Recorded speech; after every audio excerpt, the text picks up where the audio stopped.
Bayangkan sebuah jejak panjang, ribuan pelajar, hamparan tanah sepi di pedesaan, kitab-kitab kuno yang dibaca dalam remang lampu, doa yang menggetarkan hati di tengah malam, dan para ulama yang membisikkan harapan di generasi berikutnya. Di balik kabut pagi Majalengka, berdirilah pondok-pondok pesantren yang menjadi saksi bisu perjalanan umat, dari masa kolonial, masa perjuangan kemerdekaan, sampai kini, membentuk santri-santri dengan iman, akhlak, dan cinta ilmu. Dalam video ini, kita akan menelusuri 5 pondok pesantren bersejarah di Majalengka. Setiap lokasi membawa kisah unik, tantangan, dan kontribusi besar dalam perkembangan Islam dan pendidikan di tanah Jawa Barat. Tonton sampai akhir, karena setiap pondok menyimpan cerita yang bisa menginspirasi kita.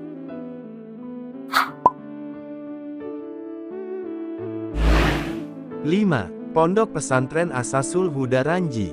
Asasul Huda Ranji adalah contoh pesatnya modernisasi pesantren, meskipun pengajian di lokasi ini sudah berlangsung sejak era 1980-an, secara resmi pondok ini didirikan pada tanggal 10 November tahun 2000 oleh Kiai Haji Ahmad Sarkosi Subki. Model pendidikannya adalah integrated kurikulum, kombinasi antara pengajian kitab kuning, tahfiz Al-Quran, serta pendidikan umum sesuai kurikulum nasional, dari tingkat 1001 sampai MA. Dalam 2 dekade terakhir, Asasul Huda berkembang signifikan, tidak hanya sebagai tempat belajar agama, tapi juga membentuk kader dakwah, mengembangkan ekonomi pesantren koperasi, unit usaha, pelatihan, serta mendidik pemuda-pemudi yang aktif di komunitas keagamaan.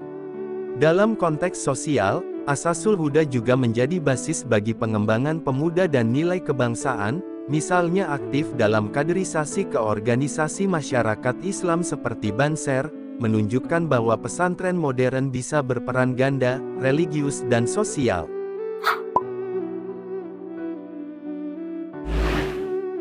4. Pondok Pesantren Salaf Al-Hutleri.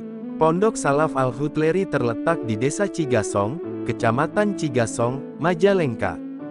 Di pondok ini, pendidikan diarahkan pada metode tradisional, pengajian kitab kuning, tahfiz, serta kurikulum agama, dengan pendekatan salaf.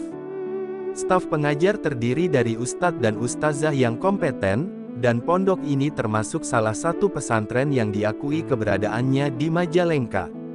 Meskipun informasinya tidak selengkap beberapa pondok lain, keberadaan Salaf Al-Hutleri menggambarkan keberagaman model pendidikan Islam di Majalengka, dari pesantren modern sampai salaf.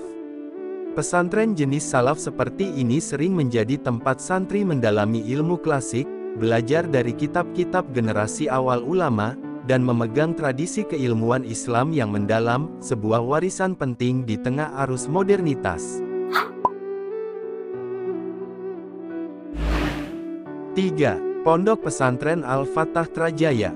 Al-Fatah Trajaya adalah salah satu pesantren tertua di Majalengka, menurut penelitian sejarah, berdiri pada awal abad ke-20, sekitar tahun 1912, di bawah inisiatif Kiai Haji Abdul Fatah. Meskipun masa kolonial memberikan banyak tekanan, baik sosial maupun politik, pondok ini mampu bertahan dan bahkan berkembang. Al-Fatah mengkhususkan diri dalam pendidikan Al-Quran dan tahfiz, mendidik generasi muda menjadi hafiz, penyambung dakwah, dan penjaga tradisi Islam.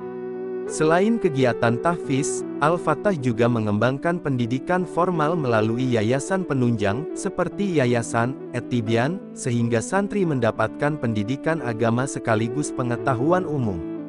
Peran Al-Fatah Trajaya melampaui fungsi pondok, ia menjadi pusat penyebaran Islam di wilayah Majalengka.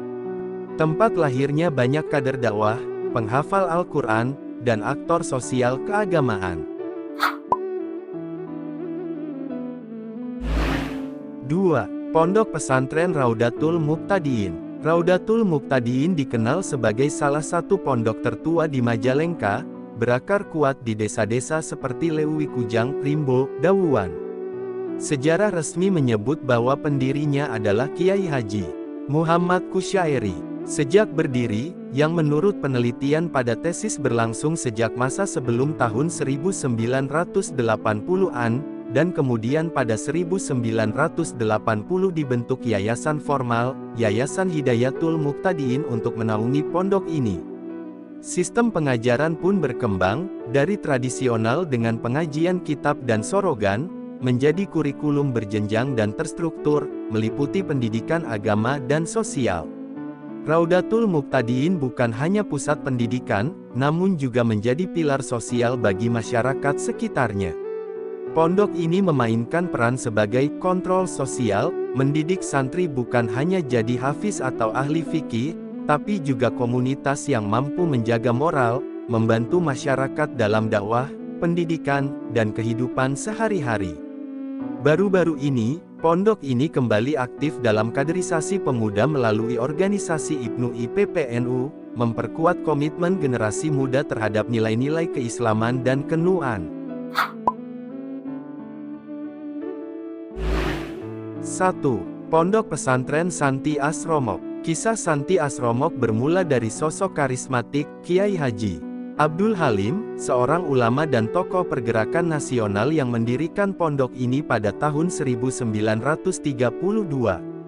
Setelah kembali dari Mekah, beliau tak hanya membawa ilmu agama, tetapi semangat untuk membentuk generasi muslim yang mandiri, berakhlak, dan berilmu. Dalam perjalanannya, pondok ini berkembang dari sekadar pesantren tradisional menjadi institusi pendidikan yang menggabungkan pendidikan agama dan umum, dengan tingkat Ra, Mi, SMP, hingga SMA secara bertahap. Keberadaan Santi Asromok menjadi penanda bagaimana umat muslim di Majalengka merespon tantangan zaman, tidak hanya mencari ilmu agama, tetapi juga bekal untuk kehidupan modern, tanpa kehilangan akhlak dan identitas keislaman. Lebih dari sekadar bangunan dan santri, Santi Asromok mewariskan semangat kemandirian, toleransi, dan dedikasi terhadap pendidikan. Setiap sudut pondok ini mengingatkan bahwa Islam bisa hidup berdampingan dengan kemajuan, asalkan nilai-nilai moral dan spiritual tetap dijunjung. Kelima pondok pesantren di atas bukan sekadar bangunan dan santri, mereka adalah wujud nyata perjuangan generasi terdahulu untuk menjaga dan mengembangkan Islam di Majalengka. Lewat mereka, nilai-nilai akhlak, ilmu, toleransi, dakwah, dan kemandirian ditanamkan, kitab-kitab kuno dipelihara, dan generasi baru lahir sebagai pemimpin, ulama, penghafal Al-Quran, atau warga masyarakat yang berkontribusi. Menelusuri sejarah pondok-pondok ini juga mengingatkan kita bahwa pendidikan Islam tidak statis, bergeser dari pesantren tradisional ke modern, menggabungkan agama dan pendidikan umum, tetap relevan dengan zaman. Semoga kisah ini menginspirasi, bahwa siapa saja, dari mana saja, bisa belajar, memperdalam iman, dan membawa manfaat bagi masyarakat luas.